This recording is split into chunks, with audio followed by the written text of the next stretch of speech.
In Bolivia, despite two laws sanctioning political harassment, the country has not yet overcome male violence against women in public office. Our correspondent Freddy Morales tells us the details. The problem is in the mind of society, in the mind of the male, in a male chauvinist society.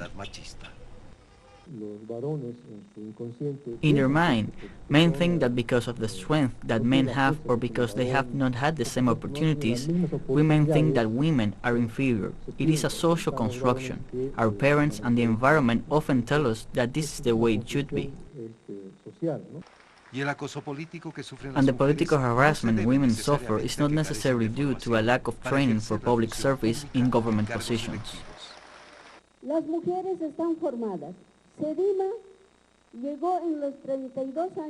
Women are trained. In 32 years, SEDIMA has trained more than 48,000 indigenous women in social rights and political leadership.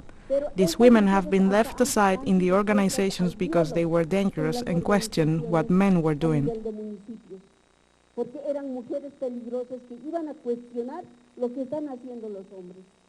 The first law adopted in the country against harassment and political violence, which a decade later is still difficult to put into practice, came after an assassination.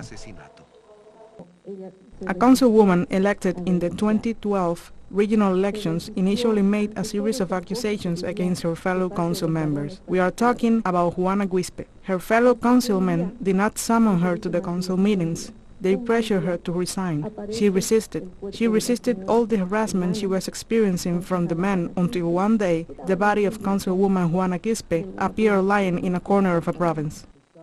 The murder of Councilwoman Juana Quispe pushed through the first law against political violence, but it was not enough. Another complementary one was approved, and it is still not enough.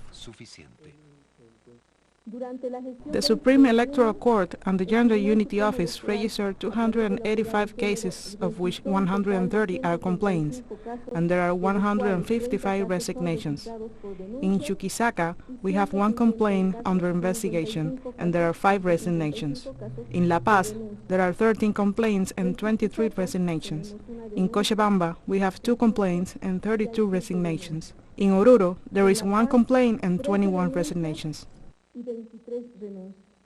Data revealed that women elected by popular vote, when faced by pressure from their male colleagues, prefer to resign rather than fight for their rights.